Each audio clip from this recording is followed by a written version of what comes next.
we spent $15 million more than budgeted this year.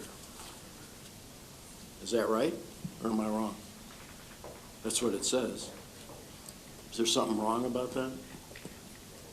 The budget was 171.3. We spent 186.8. Isn't that like $15 million more than budgeted?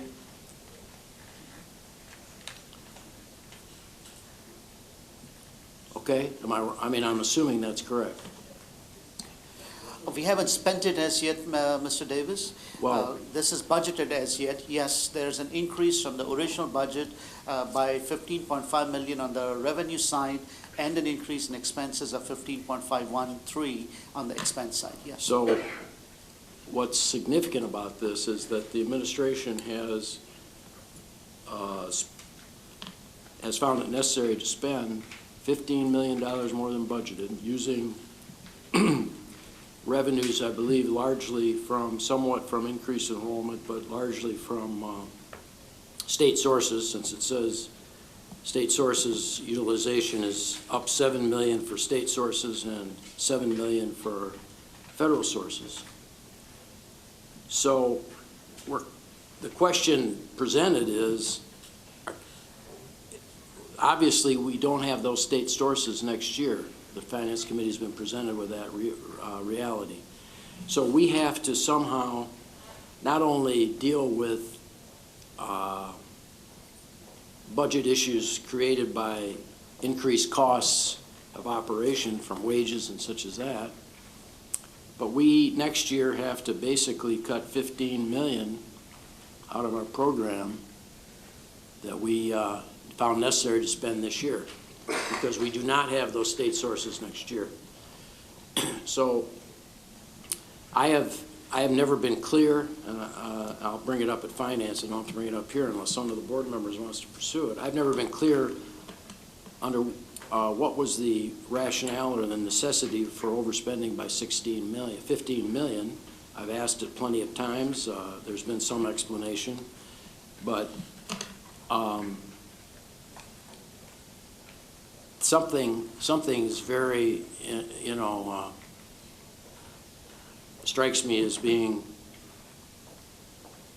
inordinate that this happened, or it's proposed to happen. I understand it hasn't been spent yet. It'd be really great if this proposed budget was underspent by like 10 million, that'd be great. But I think the board has got to question at some point how we got that out of whack during the operation of the district this year. What were the programs that we had to overspend on? What were the reasons? And I think in terms of the budget process, first step should be an explanation of why we're not going to, how we're not going to be in a state of needing to spend that $15 million next year. Because we obviously needed it this year. We don't have it next year. What is it that we spent it on that we are not going to need next year? So I'm just bringing it up for the board. I will ask those questions, but I wanted everybody to see the figures. This isn't showing that we're spending 15 million more. This is showing that the budget, the overall budget, is 15 million more because we have 15 million more in revenue. We didn't. Now, if you remember, we have to set our budget in June. The state and the feds did not approve their budget until October. And then if these numbers are accurate, we're going to have $2 million, 2.5 extra, more in local than we expected, more in federal, more in state funding, because we had more students than we had originally budgeted for.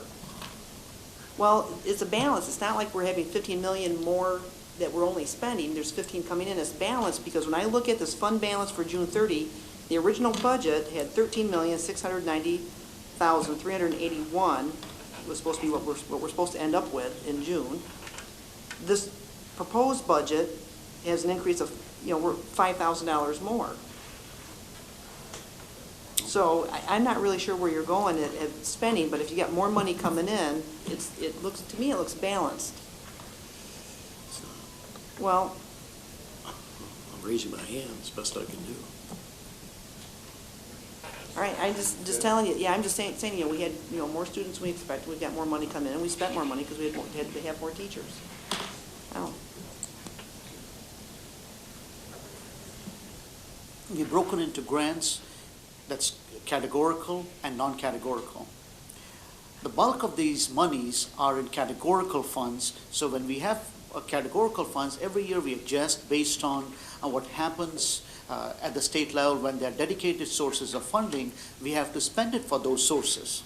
And this is an annual process. If you recall, we had a significant magnet cycle that also came in this year, so that was part of an increase. In fact, the Magnet Smart Grant alone was about $1.7 million, and Title II Part A, which we were expecting, which we didn't have last year, we had about almost $1,350,000 more. So we have a bunch of those, and they add up, and this was provided to the Finance Committee, and the total of categorical and non-categorical amounts are provided. And typically, when we have grant revenues coming in, we also budget.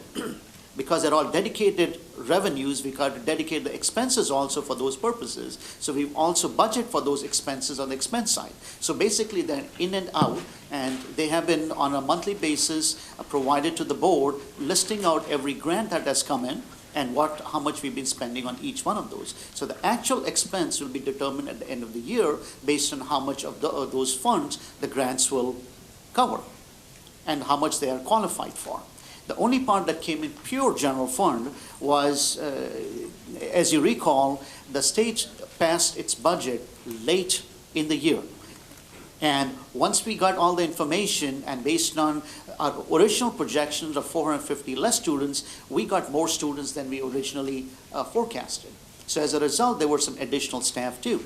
And because we had additional students, we had additional revenue coming in because of those additional students, as well as because the state really passes budget late in the year. There was, for all the 15,000 and odd students we have, there was an increase in revenue for those too. And we've identified that it was about 2.8 million of that was for the increased revenue from those particular sources.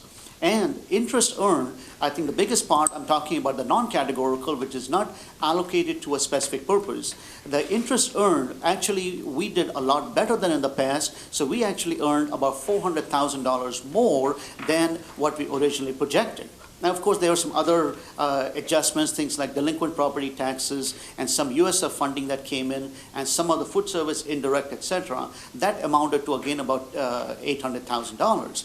And the one thing that we have done this year, as in the past, the small class size grant in prior years was used as a general fund non-categorical allocation. We have really shifted that from a non-categorical to a categorical because it is a dedicated requirement and we have to spend it for those purposes. Everything else really is for grants. We do not have carryover next year, so we have a budgetary problem of $10 million. That's my point. It has nothing to do with enhanced revenues. There were not enhanced revenues. There was money from carryover, which is gone.